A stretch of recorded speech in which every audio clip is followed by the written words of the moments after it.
جن کو نون لیگ کے انتہائی قریب سمجھا جاتا ہے، اور سب سے پہلے عمران خان نے اقتدار میں آنے کے بعد فواد حسن فواد اور احد چیمہ کو نشانہ بنایا، اور کئی سال تک ان کو جیل میں رکھنے کے بعد، ان کو ٹارچر کرنے کے بعد اور ساری چیزیں کرنے کے باوجود یہ لوگ وعدہ معاف گواہ نہیں بنے۔ لیکن دوسری طرف اعظم خان کو ہم نے دیکھا کہ وہ وعدہ معاف گواہ بن گئے۔ اب اتنی تیزی کے ساتھ نگران کابینہ کے اندر توسیع کی جا رہی ہے، اتنی اکنامک ریفارمز لائی جا رہی ہیں، اصلاحات لائی جا رہی ہیں۔ جو اندر کی رپورٹ ہے وہ یہ ہے کہ حافظ صاحب نے کہہ دیا کہ جو ہم کر رہے ہیں وہ ہم نے کرنا ہی کرنا ہے، اور اگر کسی سیاسی جماعت نے آنا ہے تو ان کو ان تمام اصلاحات کو، اس سسٹم کو قبول کرنا پڑے گا، کیونکہ ہم دیکھ رہے ہیں کہ چاہے چینی کی رپورٹ آ رہی ہے، چاہے گندم کی رپورٹ آ رہی ہے، چاہے کھاد کی رپورٹ آ رہی ہے، چاہے ڈالر کی رپورٹ آ رہی ہے، چاہے دیگر چیزوں کی رپورٹ آ رہی ہے، ہر جگہ پہ ایرانی تیل سے لے کے ہر جگہ پہ یا تو سیاستدان، کرپٹ سیاستدان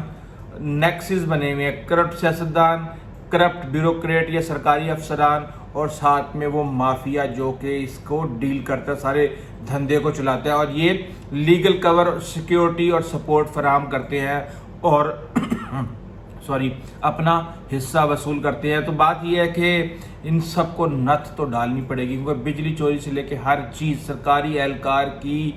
مدد کے بغیر اور مشینری کی سپورٹ کے بغیر سوال ہی نہیں پیدا ہو سکتا کہ کوئی بھی چیز ادھر سے ادھر ہو جائے۔ اب میں آپ کو بتاتا ہوں سٹوری رچرڈ اولسن کی۔ رچرڈ اولسن جو ہے جو پاکستان کے اندر 2012 سے لے کے 2015 تک وہ یہاں پر تعینات رہے۔ یہاں پہ 2012 میں ان کا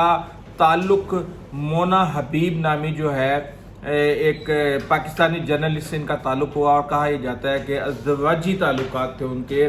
اس خاتون کے ساتھ، جبکہ رچرڈ اولسن جو ہیں وہ شادی شدہ تھے اور ایک ڈپلومیٹ ہی تھیں جن سے ان کی شادی ہوئی تھی، ان کے ساتھ ان کی زندگی ایٹ اے ٹائم دو تعلقات وہ چلا رہے تھے، اور انہوں نے مونا کو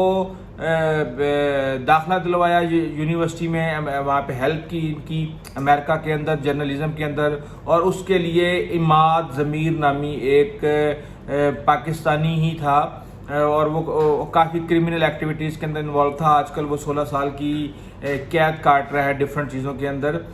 جرائم کی وجہ سے۔ تو اس سے دلوائے گئے 25,000 پاؤنڈ۔ وہ ایک الگ بات ہے کہ وہ ساری اماؤنٹ نہیں ملی، کچھ نہ کچھ ان کو ملا۔ تو نہ صرف یہ بلکہ رچرڈ اولسن کے اوپر، مونا حبیب پہ بھی میں بات کرتا ہوں، لیکن رچرڈ اولسن کے اوپر ایک الزام اور بھی ہے کہ انہوں نے $60,000 کی UAE سے انہوں نے گھڑی لی، اور زیورات تھے اس کے اندر، جیولری تھی، اور وہ جو گفٹ ملا انہوں نے اپنی ساس کو دے دیا، اور وہ انہوں نے نوٹ ہی نہیں کیا، اور وہ اپنے سفارت خانے کو اور دیگر چیزوں کو اس حوالے سے انفارم ہی نہیں کیا۔ تو اس کے اوپر بھی ان کے اوپر چیزیں چل رہی ہیں، اور مونا کے حوالے سے وہ کہہ رہے ہیں کہ جی اس طرح کے تعلقات رکھ کے ڈیٹنگ کی جو ہیبٹ تھی رچرڈ اولسن کی، وہ امریکن سیکرٹس کے لیے ایک بہت بڑا کویسچن مارک اور خطرہ بن گیا تھا۔ اور اب ان کے اوپر یہ بھی الزام ہے کہ قطر کے اندر، جب قطر اور سعودی عرب کے تعلقات خراب ہوئے تھے اور امریکہ کے ساتھ جو ہے نا، امریکہ سعودی عرب کے ساتھ کھڑا ہوا تھا، تو اس وقت بھی جو حکومت تھی امریکہ کی، اس کے خلاف لابنگ کے اندر انہوں نے قطر کا ساتھ دیا تھا اور ان کو ہیلپ کرنے کی کوشش کی تھی۔ اور بھی کچھ کانفرنسز ہیں جن میں انہوں نے $18,000 کے ٹکٹس فرسٹ کلاس کے کانفرنس میں شرکت کرنے کے لیے تھے۔ تو یہ بڑے رنگین مزاج ہیں، لیکن اس کے بعد میں آپ کو حقیقت یہ بتا دوں کہ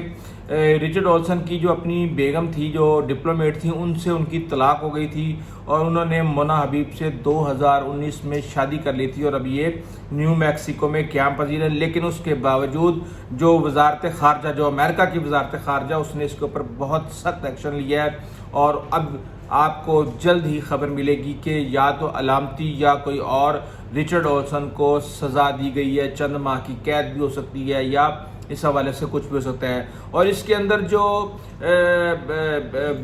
بیسیکلی کنڈکٹ کی بات کی ہے، ڈسپلن کو قائم کرنے کے لیے سزا دی جائے گی، لیکن یہ جو مونا حبیب اور دیگر جو معاملات ہیں اس کے اوپر ان کو کوئی فرد جرم اس کے اوپر نہیں لگائے۔ تو دیکھتے ہیں، بڑا دلچسپ فیصلہ ہوگا کہ امریکہ کی کورٹس اس طرح کے اقدامات کے اوپر کیا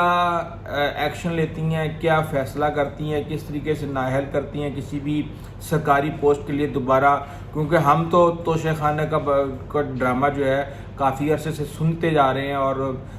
اس کا کوئی انجام آنے کا نام ہی نہیں لے رہا۔ بہرحال یہ اہم خبریں تھیں جو میں نے آپ کو سنا دیں اور آپ کو بتا دیں۔ بلاول بھی جو ہے اس وقت صدر کے اوپر غصہ ہے، وہ کہتے ہیں صدر نہ اعلان کریں، ہم خود ہی پلان کر لیں گے الیکشن کب ہونے ہیں، سب مل ملا کے، اور ایک دوسرے کے اوپر نون لیگ کے اوپر پیپلز پارٹی اور پیپلز پارٹی کے اوپر نون لیگ جو ہے حملے کر رہے ہیں، اور انہوں نے فیصلہ کر لیا کہ جس طرح پہلے یہ دو جماعتیں کھیلتی تھی کھل کے، اب پھر کچھ اسی طرح کا ماحول بنایا جائے گا کہ صرف یہ دونوں ہی کھل کے کھیلیں۔ لیکن میرا نہیں خیال کہ ان کے لیے یہ ان کی خواہش ہے، ان کی وش جو ہے پوری ہوگی۔ ہے جو گھڑا جو ہے دوسروں کے لیے کھود رہے ہیں، آپ کو آنے والے دنوں میں نظر آئے گا کہ یہ خود اسی گھڑے کے اندر گرے ہوئے نظر آئیں گے۔ آج تک کے لیے اتنا ہی، اندر تک کے لیے اجازت دیجیے، اللہ حافظ۔